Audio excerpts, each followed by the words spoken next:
And welcome to NewsWorld Morning from Halifax. El Salvador is quiet this morning. A ceasefire is a possibility. Killing continues as India votes for a new government. It's been a year since the last Canadian election, and the latest poll shows the Tories at their lowest ebb.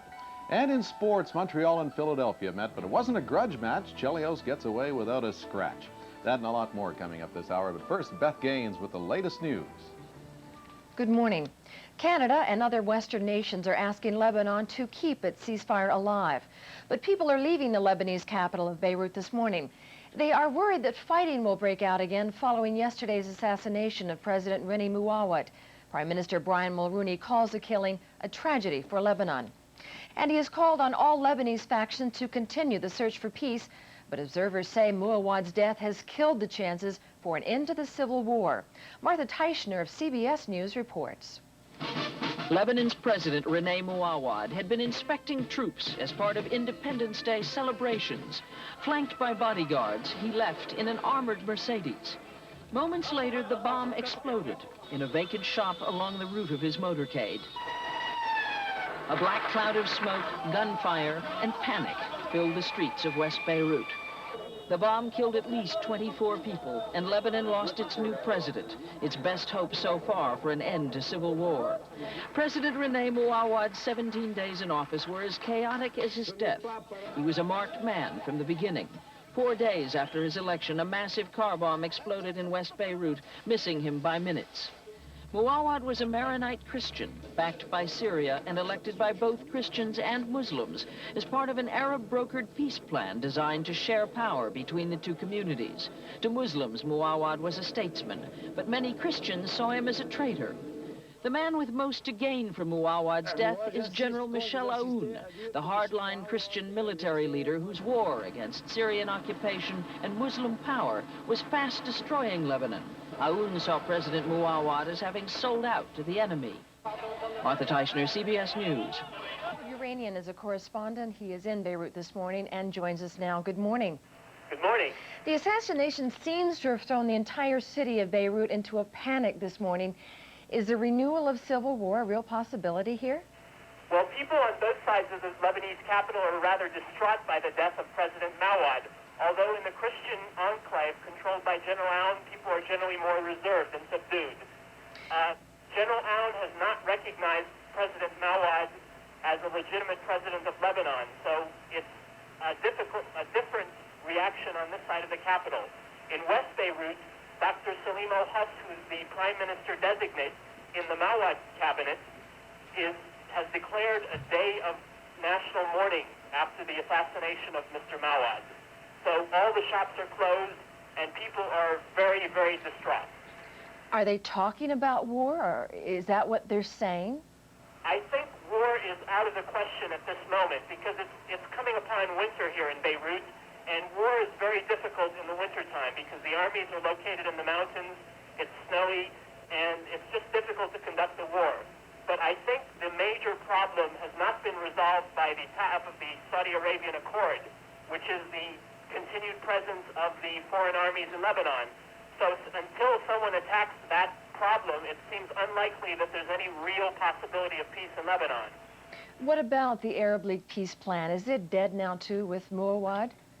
I don't think the peace plan is dead. I think the Arab and foreign countries continue to try to implement a plan to bring peace to Lebanon. The problem is, until they attack the root cause of the war, it seems unlikely that any peace can be brought to the country. Unfortunately, neither of the communities in Lebanon, none of the communities in Lebanon have approved the plan because very few are pleased with it. But neither the Muslim communities nor the Christian communities were pleased by the plan. Edward, what about General Michel Aoun? He has said he did not do it. He's saying it was a terrible thing. Is he still being blamed for this assassination? Well, I think on the Muslim side of the capital, he continues to be blamed for the assassination attempt. It's difficult, knowing the area where the bomb was placed, to see how General Aoun could have perpetrated the crime. The site of the explosion is between the governmental headquarters and the residence of Prime Minister Hus, and it's a very severely controlled area. I don't think it would be possible for General Aoun to do the explosion, to place the explosion. Thank you for joining us this morning.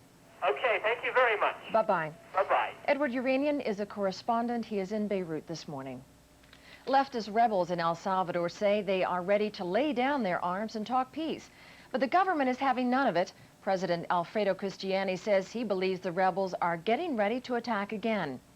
The peace offer came late last night after the quietest day the people of San Salvador have seen since the rebel offensive began almost 2 weeks ago.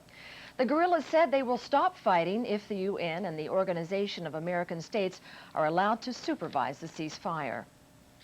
Prime Minister Brian Mulroney is in Kiev this morning. He is expected to ask Communist Party officials there to legalize the Ukrainian Orthodox Church. It's a touchy subject in the Ukraine. Yesterday in Moscow, Canadians were talking business and investment at the opening of the Canada-USSR Business Council. They announced contracts worth more than $2 billion.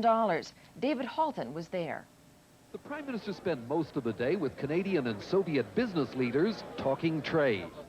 Mulroney acknowledged that trade between the two countries is disappointingly small, less than $1.5 billion. To pump up more exports and investment, a Canada-USSR Business Council was set up, and Mulroney talked of the council's role. It will bring new depth and durability to economic relations between Canada and the Soviet Union. Those relations are already beginning to pay off for some of the 240 Canadian business leaders here. They've signed 21 contracts and joint venture agreements with the Soviets and are hoping for more. Later, Mulroney visited a Jewish college where a refusnik asked for his help in getting to Israel. We'll do everything we can to help. In Kiev, Mulroney will be raising another human rights issue. He'll be urging local communist leaders to legalize the underground Ukrainian Catholic Church. Everywhere he goes, though, Mulroney is careful to praise Gorbachev for already making the Soviet Union a dramatically freer country. David Halton, CBC News, Moscow. In Czechoslovakia, opposition groups are planning another mass street rally in the capital of Prague this morning for the 7th day in a row. At least 200,000 people are expected. They want the communist government to quit, and they'll once again call for a general strike to add some muscle to that demand. Yesterday, more people than ever turned out, over 250,000. The demonstrators were in an especially jubilant mood. Earlier, they were told that Alexander Dubček is about to join them. He's the man who led the Prague Spring Rebellion 21 years ago. The demonstrators also got word the government has decided not to use force to crush rallies.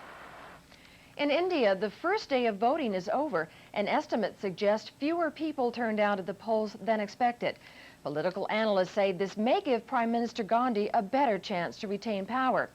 But with voting continuing tomorrow and again on Sunday, that of course could change. There was violence yesterday. At least 42 people were killed and dozens injured in clashes between supporters of rival groups. Martin Seemungal is in New Delhi. Despite the tight security, there have been reports of violent disruptions at some polling stations around the country. A number of deaths have been reported during clashes between gangs loyal to different parties. In the capital, the day ended peacefully, but many here are expecting political upheaval once the counters start tallying the votes. Every national opinion poll which has come out in the past week suggests that the Congress party is in serious trouble.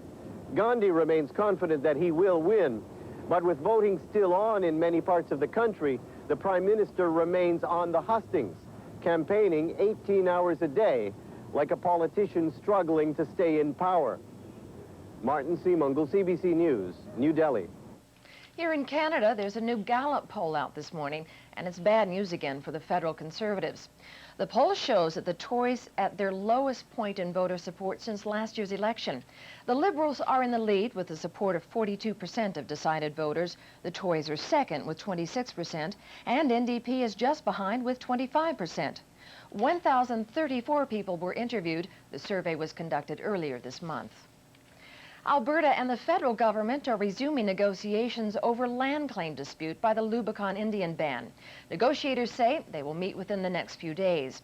But there is no guarantee the Lubicons will join the talks. Indian Affairs Minister Pierre Cadieux and Alberta's Attorney General Ken Rostad met in Regina last night to try and head off a confrontation. The Lubicons are threatening to dismantle Petro-Canada wells if their land claim dispute isn't settled before December the 1st. Alberta and Ottawa have now agreed to try and get the Lubicons back to the negotiating table. Cadieux says he won't increase the federal government's offer, but will look at changes to the way the money is spent. The government has offered the Lubicons $45 million, but the Lubicons want up to $200 million in compensation and a 95-square-mile reserve. Canada's first war crimes trial resumes in Toronto this morning. Imre Finta has pleaded not guilty to charges of kidnapping and forcibly confining Jews during the Second World War. Finta is a former Hungarian police captain. He is 77 years old. As the trial opened yesterday, Minister Justice Archie Campbell told the jury things could get emotional, but to view the evidence impartially. Vicki Russell has more. Imre Finta was in the Toronto courtroom for the first day of his trial. The Crown's charges against Finta relate to his alleged activities in Hungary in 1944. The Crown says Finta was responsible for forcibly confining more than 8,000 Hungarian Jews, kidnapping them, robbing them, and responsible for the deaths of some of them as they were transported in crowded boxcars to concentration camps. Crown prosecutor Chris Amerising says he'll try to prove that Finta was in charge of the Jewish ghetto in Szeged, Hungary, that he had some control over how Jews were treated and even a say in their fate. Amerising said he will use written documents and testimony from concentration camp survivors to prove the Crown's case against Finta. The Crown called its first witness a German historian the Crown says will outline anti-Semitic policies in Hungary during the Second World War. Both sides are settling in for what is expected to be a lengthy trial. Jurors in the case have already been told it could last 6 months. Vicki Russell, CBC News, Toronto. The American Coast Guard has prevented another big spill in Alaskan waters. They were called in last night after a loaded fuel barge broke loose from the tug that was towing it. There were fears that the barge would run aground and spill the 23 million liters of aviation fuel it was carrying, but the Coast Guard managed to stop the barge. A spokesman says there was no danger of a spill. That's the news to this hour. It is 12 minutes after the hour, 41 minutes after the hour in Newfoundland. More news in about 15 minutes.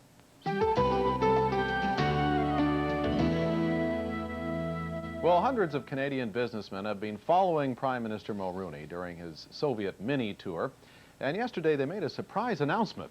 While Mulroney's been talking politics, they've been talking Turkey with Soviet entrepreneurs, and the result announced yesterday is 21 new business contracts worth more than $2 billion. But as Don Murray reports, the Canadians may be in for a shock when they actually get down to business. President Nicolae Ceausescu says his communist government has created the most just society in human history. This week, officials of his regime are defending that claim. At a news conference, they insisted that Romanians are free to travel and free to speak out about their government. Questioned closely about human rights, party ideologist Dumitru Ghizi said it was a matter of definition. Our conception of human rights, he told an American reporter, is fundamentally different from yours. In the northern city of Cluj lives a woman who learned how the regime deals with critics. Donia Cornea wrote a letter saying Romanians are hungry and in agony and that someone had to speak out about decadence in government. The letter was smuggled out in a doll and read over Radio Free Europe. Today, Donia Cornea is held under house arrest. Other critics of the government, including top party members, are ostracized for putting on paper their complaints about Ceausescu. On the streets of Bucharest, people questioned this week about political events in Eastern Europe turned away. Leave me alone, said this man. It was a typical response. By law, Romanians are required to report all conversations with foreigners to police or face a heavy fine. People are also reluctant to talk about Ceausescu's immense building projects, in which neighborhoods like this are bulldozed to make way for lavish boulevards with fountains and apartment blocks. Bucharest residents must find a way to live among the construction. To save money, soldiers are put to work as laborers. Ceausescu, whose picture is everywhere, hopes to create one of the great cities of Europe in a country where people have a ration of 2 kilos of meat per month. Local newspapers made no mention of the recent opening in the Berlin Wall, but diplomats here say Romanians are well aware of what's happening in Eastern Europe. They simply don't dare to talk about if or when that kind of thing could happen here. Claude Adams, CBC News, Bucharest. Well, showers and cool in BC, but temperatures on the minus side for the rest of the country. Let's take a look at the forecast for your town.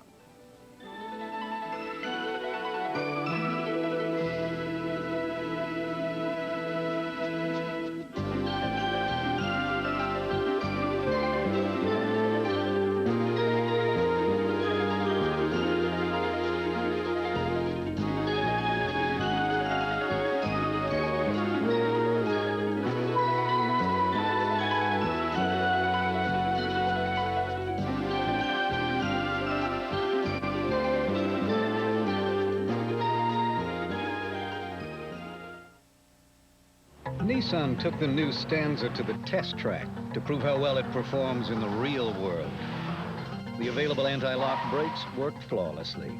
On the banked track, the 2.4-liter 138-horsepower engine proved itself the most powerful standard engine in its class, while the front and rear stabilizer bars made short work of the slalom course.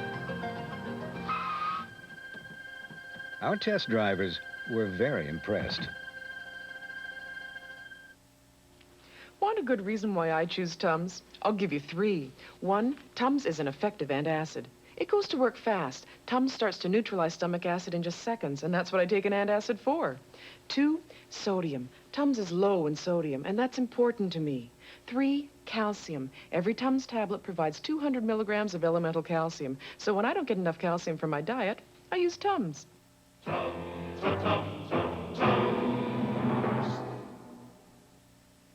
Do you know what open-end mutual funds are? The Wall Street Journal Guide to Understanding Money and Markets tells you in clear, simple English. Do you know how to spot trends in stocks? And what stock options are? And zero coupon bonds? And the difference between Treasury bills and Treasury notes? Everything you want to know about the sometimes baffling world of money and investing is in this remarkable 120-page book. And now it's yours free when you subscribe to the Wall Street Journal. Call now and you can have 13 weeks of the Wall Street Journal and this valuable 120-page Guide to Understanding Money and Markets. That's 13 weeks of the journal for the news and ideas you need every business day. And this guide free, which tells you everything you want to know about money and markets. Now for only $71. Call toll-free 800-527-6700. Today's Wall Street Journal. Faster, tougher, smarter. Call 800-527-6700 now.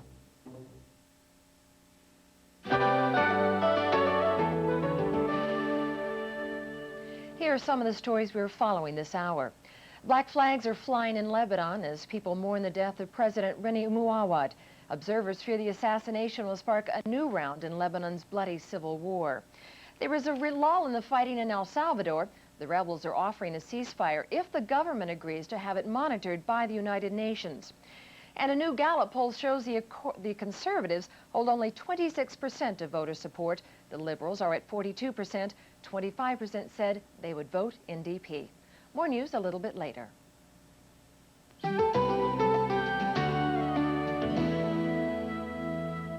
Well, there was mass confusion in San Salvador the last couple of days when rebels took a major hotel in the city, and some American soldiers found themselves in a very difficult situation, holed up behind barricades.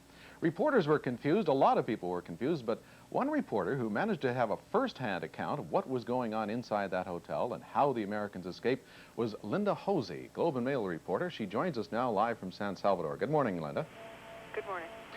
Linda, first of all, let's talk about the American Green Berets. Apparently yesterday, in your report this morning, you said they had to slip out, shielding themselves with reporters. Why was that necessary? I don't believe that it was necessary. They thought there was a sniper inside the hotel and that the FMLN had not been cleared away. And they stayed holed up in the hotel long after it appeared to be empty to other people. They had American sharpshooters on the roof. They had the Salvadorian military surrounding the building. I don't believe that it was necessary for them to do that. Well, let's talk a little bit about how they found themselves in this position in the first place. I understand that you have some information on that. There was some fighting going on in the hotel. Can you tell me how did it happen? How did the Americans find themselves holed up in that hotel in the first place? Well, they had been in El Salvador on an unspecified mission that the American embassy keeps saying had to do with training evaluation. But if you push the American embassy to say exactly who were they evaluating or exactly who were they training, they won't really say. So what they were doing there seems kind of murky to me. The embassy gives the impression that it was just a regular training mission for them and that they had chosen to come to El Salvador to do it, and they might have gone anywhere else in the world, but they happened to come to El Salvador. I don't know whether you can believe that or not. They were brought in, they waited until the fighting died down in the capital, and then they were brought in, they were on their way out of the country, and they were just going to spend one night in San Salvador and then catch a plane out of the country. And that the one night is the night that the rebels chose to take over the hotel, presumably. This is according to the American embassy, and they just happened, you know, almost by chance to encounter the guerrillas there and get trapped. Do you know if there was any fighting between the Americans and the guerrillas? Was there a standoff? Were they looking at each other? Mainly they were just looking at each other. One of them described it as, you know, an FMLN guerrilla came up the back sort of cement staircase. I looked at him, he looked at me. I could have killed him, but I didn't. They claimed they didn't shoot once, that they fired no bullet at all, although they could have. You know, they say they could have engaged the FMLN and they could have shot them and so on, but the rules of engagement are that unless their life is not in danger, they're not allowed to fire, and they claim that they didn't. Well, you mentioned the peacetime... Sorry, Linda, you mentioned the peacetime rules of engagement there. The Americans were quoting that line. Does that include using civilians as a shield when you come under fire? I doubt it very much. Well, they were using these reporters, apparently, though, to get out of the hotel. You say they probably didn't need to. I noticed as well that many were covering their faces as they were driven away in a truck. Why was that necessary, do you think? They were very rattled about being identified. They were extremely hostile. If a photographer tried to take there were photographers amongst this group of journalists and also television cameras, and they would get very, very aggressive with people who tried to take photographs, although photographers did take them photographs. So there are photographs out there. I don't know which agencies they were, because we were all just kind of thrown into this situation together. I think I really shouldn't say because I'm not sure, but I know that I saw the flashbulbs go off, and I saw people shooting them. At one time they were just shooting their backs, and then later I saw someone shooting a guy directly when he was in the doorway of the hall, the hotel hall, because at that point they were worried that there was someone in the building. Okay. There's been machine gun fire and so on. Okay, Linda, thank you very much for joining us this morning. Quite a bit of mystery surrounding that incident, and thank you for shedding some light on it. Linda Hosey, Globe and Mail reporter in San Salvador.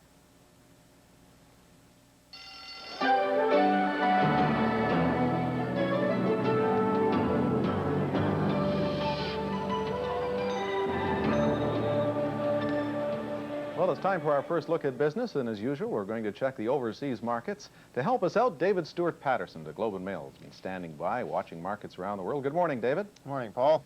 Well, we had Tokyo setting another record yesterday. Tell me that it did it again now. What's the story there? No, Can it set another one? No, I got to say something unusual today. Tokyo did not set another record high today, but that's because the market didn't bother opening. It's a Japanese holiday this morning, so they were taking the day off, and basically nothing much happened there.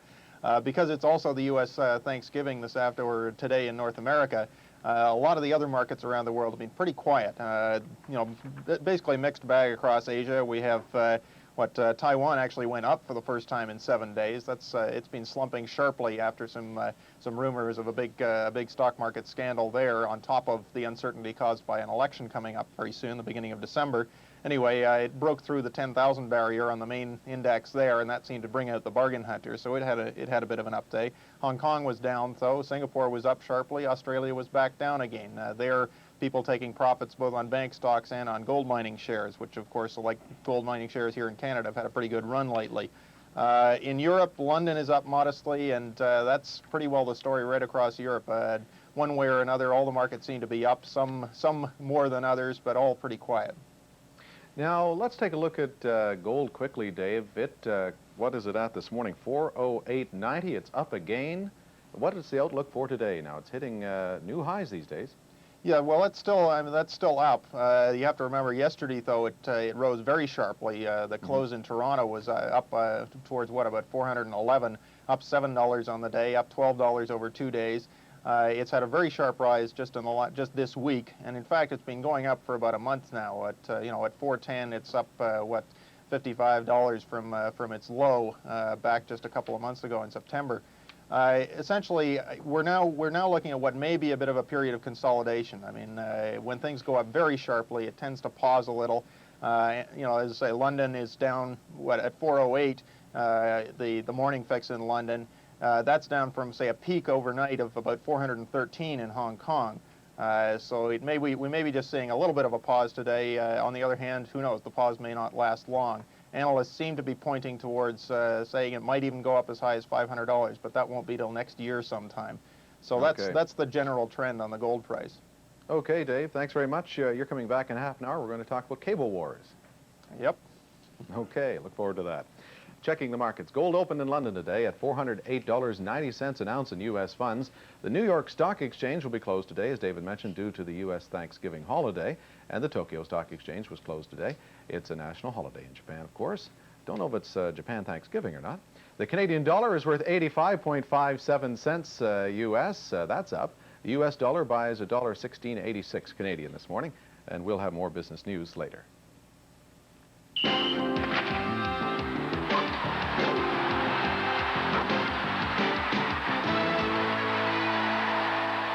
Good morning. The Canadians hooked up with the Flyers for the first time since the Wells Conference final last season. That series was one of the ugliest we've ever seen. The Flyers put a contract out on Chris Chelios. In the end, Montreal won, though. But in the eyes of the Flyers, Chris Chelios is still a marked man. Every time Chelios touched the puck, the fans reacted. Samuelson in back, and Chris Chelios is greeted by boos as he touches the puck. The fans remembering May and his altercation. The Flyers get on the board first. Mike Bullard feeds it to Rick Tocchet in the slot. His 11th of the season makes it 1-0 Philadelphia. Still in the first, a beautiful Philly passing play. Tocchet to Bullard, to Murray Craven. The Flyers are up 2-0. In the second, Philly's up 3-0 when Montreal's Mike Keane cruises in and cranks one home for the Canadians. That makes it a 3-1 Philadelphia game. The Flyers put the game out of reach in the third. Murray Craven makes it 4-1 Philly. The Flyers go on to a 5-1 win over the Canadians. Doug Carpenter and the Leafs were in Minnesota to play the Stars.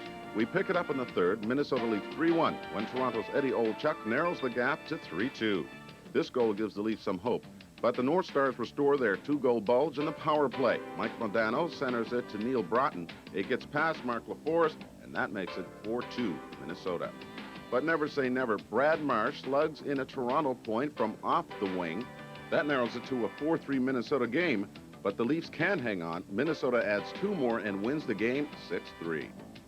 Kings defenseman Larry Robinson closed in on some milestones in his game against the Blackhawks. Scores 3-1 LA in the second when Robinson hands Luke Robitaille the puck. That's Robinson's 700th career assist. It puts the Kings up 4-1. Later in the second, scores 4-2 Kings when LA's Steve Kasper crosses the line and feeds to Wayne Gretzky. He walks right in, and the Kings are up 5-2. That's Gretzky's 11th of the year. Still in the second, and Gretzky goes to work again, camped behind the net. He slides it out to Steve Duchesne. Duchesne scores, and the Kings go on to a 6-3 win over Chicago. Elsewhere in the NHL, the Nordiques snapped a 2-2 tie to double the Whalers 4-2. The Sabres beat the Rangers 4-1. The win moves Buffalo into a tie with Montreal for first place in the Adams division. Bruce Driver had 4 assists to lead New Jersey to a 6-3 win over the Penguins. And the Capitals beat the Islanders 5-3. Washington now sits 10 points behind the Rangers in the Patrick division. Philadelphia's Brian Propp is out of action for 4 to 8 weeks. The Flyers' right winger had part of a clotted artery removed from his glove hand. And the worst-kept secret in the country is no longer a secret. Argos owner Harry Ornest named his new coach, and to no one's surprise, Don Matthews is the man. Barbara Druzek reports. He was our first choice, our only choice.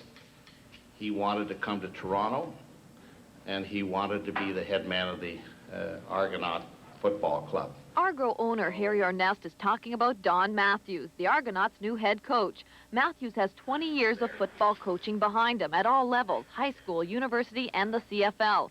In 1983, Matthews got his first CFL head coaching job. It was with the BC Lions. They made it to the Grey Cup but didn't win. That is until 1985. But 2 years later, the Lions had a bad year and Matthews was canned.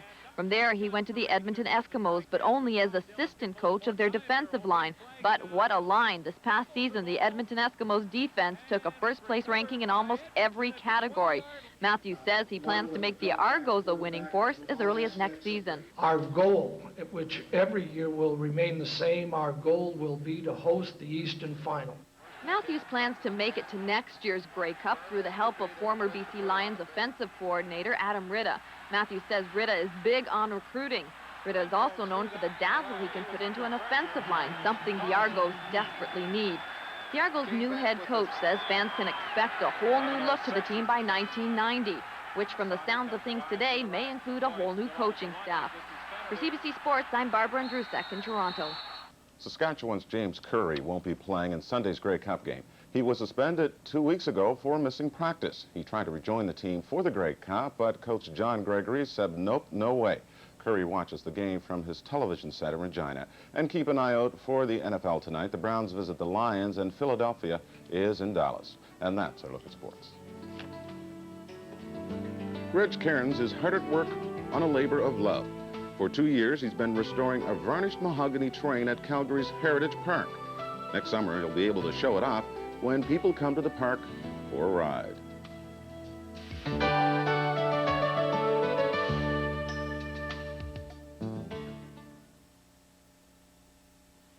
Victor Kayam, what's the ultimate shaving gift? The Remington Microscreen Ultimate. Its 2 screens shave as close as the blade or your money back. No other shaver makes that promise. Now I know why he bought the company. Remington. You're only as good as your information, and quality information is the Globe and Mail. Take advantage of our 6-week introductory term. Call now and get 36 issues of the Globe and report on business at your door by daybreak, guaranteed. Also receive the Globe's quality magazines, up to 40 each year at no extra cost. Report on business, Domino, Destinations, Today's Health, and West, Montreal, or Toronto and Broadcast Week. The Globe and Mail, the intelligent choice. I'm just noodles about you. I'm just noodles about you. I'm just noodles, and I love you oodles. I'm just noodles about you. Lipton Chicken Noodle. Share the warmth. While they're reading about yesterday, the boss from Casio gives you a powerful start on today. Its 64K memory lets you see where you're going. You can see who you're calling. This digital diary lets you see who you're meeting. And the boss can even exchange data with a PC. It's got everything you need to make your day a better day. The Business Organizer Scheduling System. The boss from Casio. People write me for advice on all kinds of grooming problems. Some want to know how to remove unsightly nose and ear hair. I tell them about the Remington Hygienic Clipper. It removes hair safely and precisely. Quality grooming product from Remington.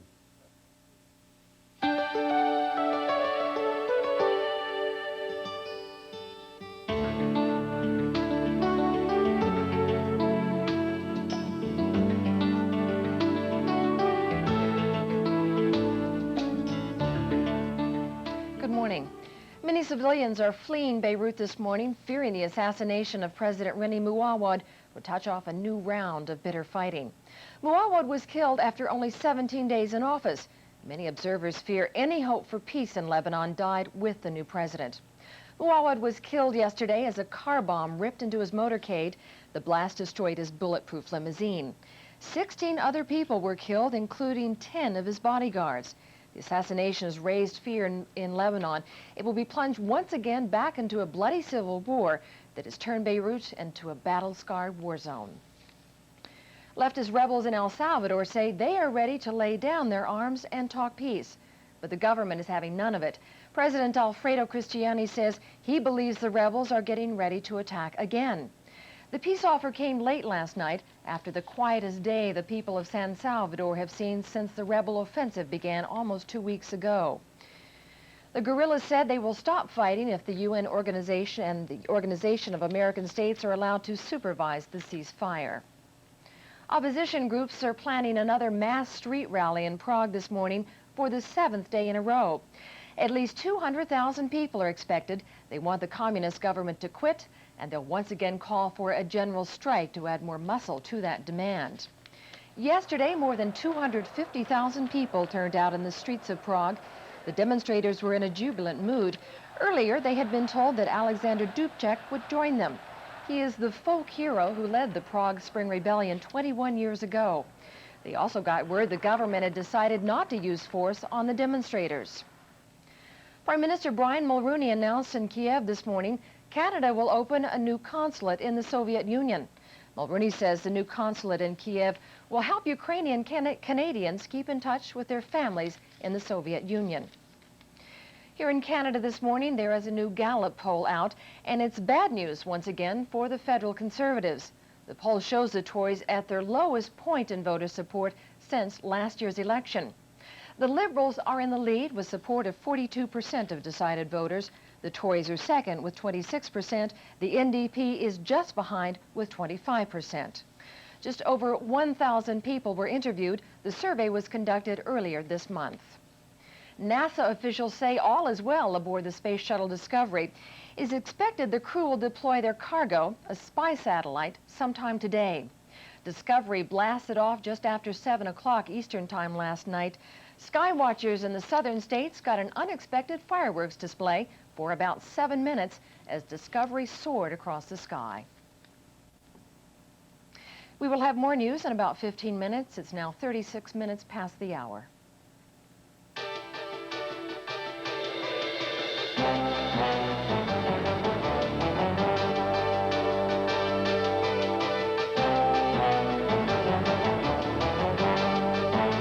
On this day in 1980, an earthquake struck southern Italy.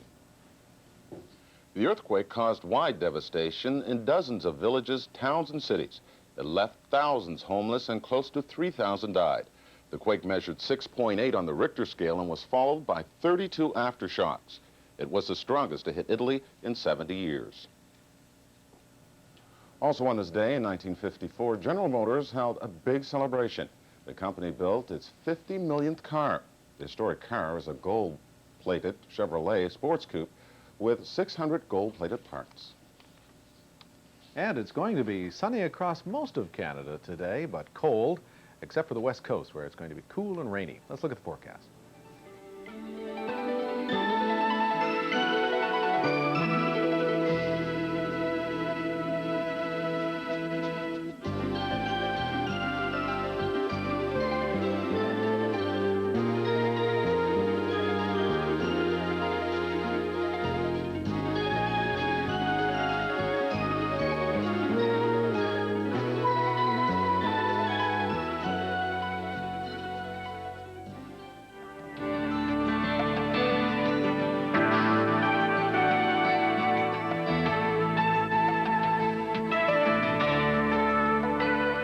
The first day of voting in India's general election was marred by violence.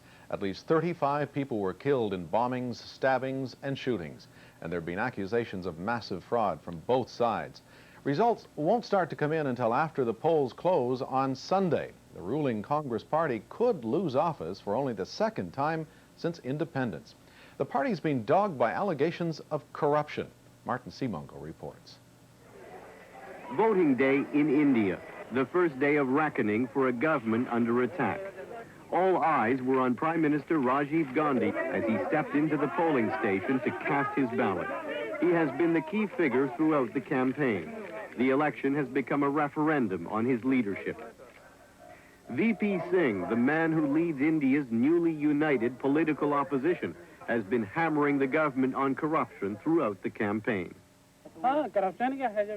This man says he voted against the Congress party. He says Gandhi hasn't been able to prove he's innocent, so he must be guilty. In the countryside, villagers are more worried about the renewal of violence between Hindus and Muslims. And there is a sense here that the government instigated the conflict to support its own campaign. The Congress claims that it's the only party that can keep the country together.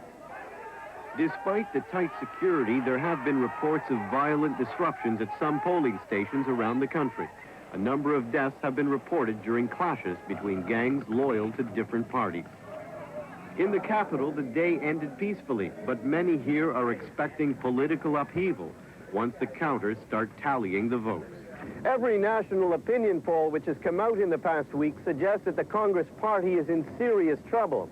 Gandhi remains confident that he will win, but with voting still on in many parts of the country, the Prime Minister remains on the hustings, campaigning 18 hours a day, like a politician struggling to stay in power. Martin Seemungal, CBC News, New Delhi. West Germany's Chancellor Kohl has said that East Germans want complete freedom. He told the European Parliament that freedom meant a free press, political parties, and elections. And he said the Communist Party's monopoly of power would have to end. As for the question of reunification of the two Germanys, Kohl said it was up to East Germany to decide what it wanted to do. In Venezuela, 13 people died when a bus drove off a cliff. The bus was traveling to Caracas. Police said it was going far too fast. The driver lost control and the bus toppled over the edge of a cliff and into a river. 36 people were injured, including the driver, who's being questioned about the crash. The Soviet Parliament is to debate plans for a new law ending press censorship and allowing independent newspapers. But many journalists don't believe that the authorities will give up control of the media. Martin Sixsmith of the BBC reports. The vast printing presses of Pravda, like all the other national newspapers, have long been tightly controlled by the communist authorities. A monopoly on information now being challenged by Parliament's proposal for a genuinely free press. But old habits die hard. Mikhail Gorbachev regularly summons national newspaper journalists to criticize their work and suggest improvements. At a meeting last month, he demanded the resignation of Vladislav Starkov, editor of the influential journal Argumenty Fakty. Starkov refused, his staff threatened to go on strike, and he's still clinging to his job, but bitter about his treatment. They call you in one at a time. They say, don't argue, you made such and such mistakes. And you go out with your head down.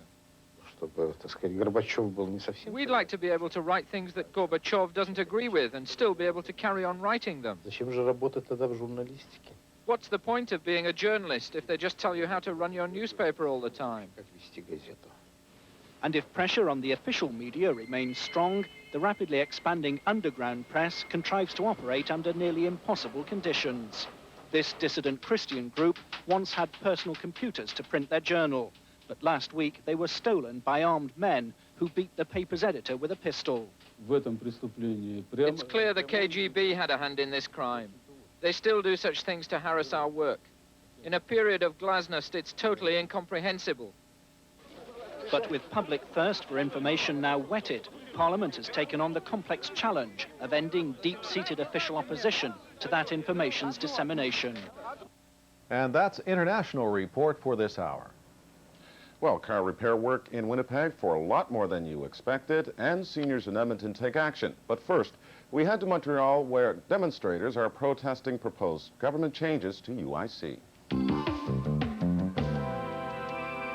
A protest march and an outdoor soup kitchen in downtown Montreal yesterday. The demonstrators are angry because the government plans to cut their unemployment checks. They say the proposal to cut $1.3 billion in UIC will not save money. How much will it cost to pay policemen, to pay for the judge, to put 1, 2, 3, 10, 100 of them in jail? It costs much more than what the government will take off from that reform.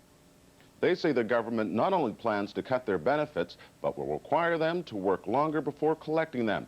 And there'll be harsher penalties for people who refuse employment. A group of Edmonton seniors are on the warpath. The condominiums they're living in aren't what they bargained for. They say they're not structurally sound. Residents of the complex have launched a $250,000 lawsuit against the developer, Carrington Properties. The lawsuit will be heard next May. All that Mickey Polishstadt was looking for was an inexpensive wheel alignment. What he got was a whopping repair bill for $1,800. The same thing happened to Harold Rubin.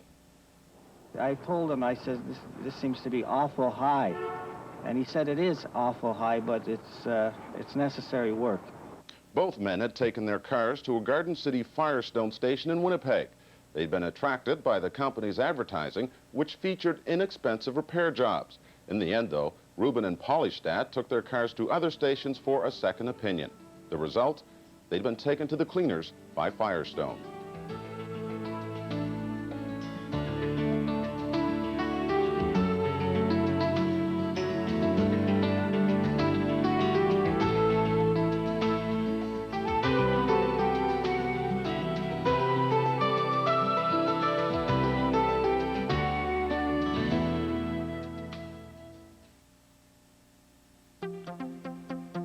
Crystal, the great tasting non-stick gum has changed.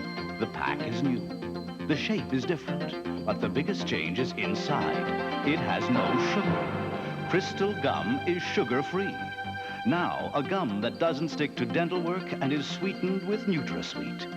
The first ever sugarless non-stick gum. That is a change. A big change. A change for the better.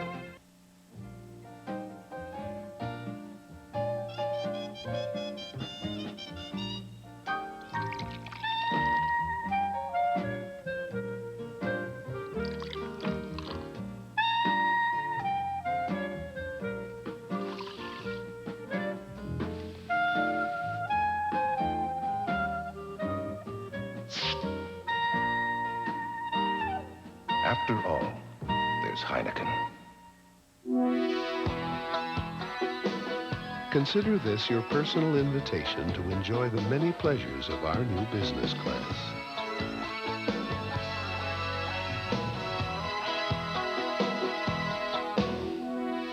You're looking at the leading edge of a service revolution. We're committed to being the best airline this country has ever seen. Our world revolves around you. Ladies and gentlemen, we're here to attempt another McCain Cheddar taste test. Wendy has the McCain Cheddar, and her grandpa has the other leading brand. Wendy's tasting hers. It's smooth, smooth as the fresh milk it's made from. She really loves that creamy McCain taste. Sir, please, taste your own cheese. Sir. Oh, well, it's no surprise, because McCain calls on a century of cheese making to create that winning taste. Grandpa likes McCain.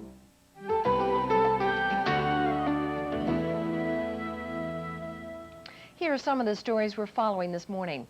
Black flags are flying in Lebanon as people mourn the death of President Reni Mouawad. Observers feel the assassination will spark a new round in Lebanon's bloody civil war. There is a lull in the fighting in El Salvador this morning. The rebels are offering a ceasefire if the government agrees to have it monitored by the United Nations. And a new Gallup poll shows the federal conservatives hold only 26% of voter support. The liberals are at 42%. 25% said they would vote for the NDP. It is now 47 minutes past the hour, 17 minutes past the hour in Newfoundland.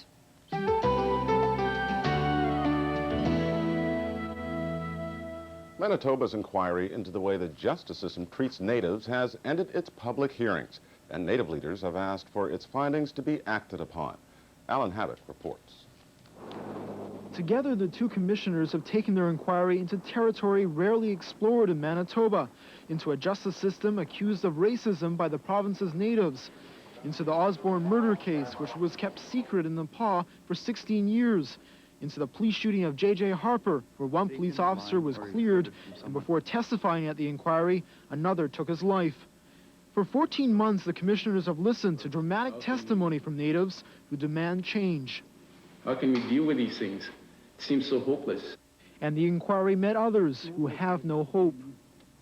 Aboriginal Justice Inquiry. I guess it's another 3 fancy words to make Indian people shut up. Today, Manitoba native leaders told the commissioners that the inquiry must produce more than just talk. It must produce answers. That the taxpayers of this province are sick and tired of band-aid approaches to the problems of Aboriginal people that lead to more costly problems. Over and over again, natives told the inquiry that there's only one way they'll get justice. Our most basic recommendation is that Aboriginal control of our own justice systems is necessary. Finally, after 1,000 presentations in 53 different locations, the inquiry ended. The commissioners believe they're unlikely to complete the report by the original March deadline, but they say their view of the justice system will be ready early in the spring. Alan Havoc, CBC News, Winnipeg.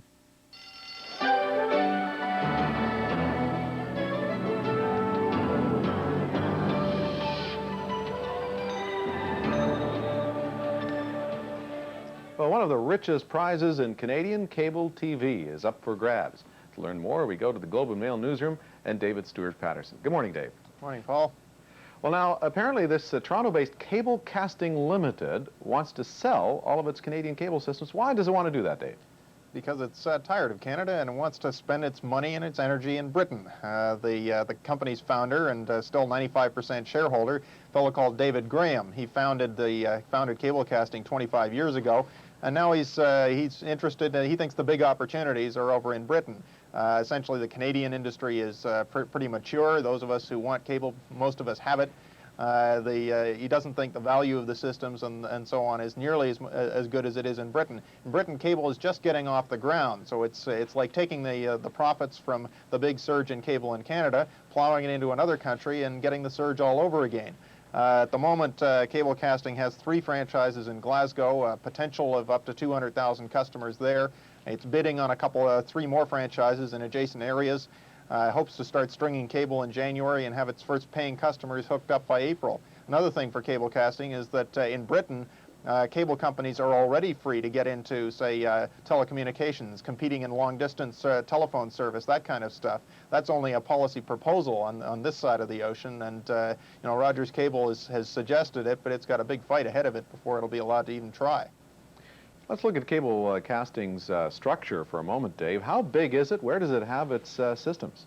It's not one of Canada's better-known companies, perhaps, because it's so solidly owned by one person, but it's pretty well spread. It's got the main cable system in Calgary, one in Winnipeg, one of the systems in Toronto, a piece of Toronto that Rogers doesn't own, as well as a smaller system in St. Thomas, Ontario, and a whole string of smaller communities up in northern Ontario as well. Not too many subscribers in there, about 6,000 all told. But altogether, about 316,000 customers across its various cable systems. Cable systems have been selling lately for around $1,100 per subscriber, and that would mean the company could go for as much as $350 million. Boy, that statistic just sort of took me back there, Dave. $1,100 per subscriber. That's quite impressive. Learn something new every day. Who's likely to be bidding on this system? Well, I think you're going to see quite a bit of interest. Nobody's actually stepped forward. This announcement was just made yesterday, and nobody's come up and said, we want it, we want it. But, I suspect that any of the major players in the cable industry will certainly take a look at it. For instance, for Rogers, who's strong in British Columbia and Southern Ontario, it might be a chance to sort of spread out geographically, pick up a bit of Calgary and Winnipeg as well, and, of course, consolidate its hold on the Toronto area. But it's also a chance for other companies which maybe would have liked to get into the cable industry but missed out the first time round and are now kicking themselves. Well, now they get another kick at it if they want, but the price is going to be pretty stiff. Okay, should be fun to watch the bidding war. Thanks very much, Dave, for that update. David Stewart-Patterson with the Globe and Mail. Checking the markets, gold opened in London today at $408.90 an ounce in U.S. funds. Up from yesterday, but down from last night. The New York Stock Exchange will be closed today due to the U.S. Thanksgiving holiday, and the Tokyo Stock Exchange was closed today. It's a national holiday in Japan. The Canadian dollar's worth 85.57 cents U.S. It's up from yesterday. The U.S. dollar buys $1.1686 Canadian. We'll have more business news later. Working is all very well, but sooner or later, most of us start thinking of retiring, right? Well, here in Halifax, there's a man who doesn't think like that. He's been working for more than 75 years, and he's still going strong. Dan O'Connell reports. Burke's Jewelers, a Halifax institution for 70 years. But Burke's hasn't been on the job as long as one of their employees. Clifford Brown has been sitting at this work table for 77 years, creating and restoring fine jewelry. 7 days a week, every week. He's taken a few vacations, but not too many. I haven't done much traveling lately. too much to do here. Brown started in the jewelry business with his father and uncle. His first big job came early in his career, before Burks bought out the family business. He was working for no less than the royal family. When I first went to work, the people of Nova Scotia made a fur coat for the Queen Mother, beaver, and M.S. Brown made the gold buttons, and I helped to finish those off. Gordon McNally is the 5th manager Brown has worked for. He says the place just wouldn't be the same without him. Clifford Brown is an inspirational employee. He's someone that is great for morale. What impresses me most about him is his constant energy level. Brown has no immediate plans to retire. I haven't given that a thought yet. Maybe in a couple of years. The way Clifford Brown keeps going about his business, it's unlikely he'll consider retirement even then. Is my order ready for those sterling letter openers and the frames yet? It was sent down Saturday morning. Very good. Another man made happy. Dan O'Connell, CBC News, Halifax. Well, in sports notes, 2 of the worst teams in the NFL lock horns today. The Dallas Cowboys, who are last in the league at 1-10, play host to Philadelphia, and the Detroit Lions take their 2-9 record into the Silverdome against Cleveland. The Hamilton Ticats are 4-point favorites for Sunday's Grey Cup game against the Saskatchewan Roughriders. The Roughriders plan to start quarterback Ken Austin. Austin says he's recovered from a knee injury. And as expected, Wayne Gretzky has topped the 100,000 vote mark in fan balloting for the January 21st All-Star Game in Pittsburgh. That's Sports Notes to the Minute. Now let's take a look at the latest scoreboard.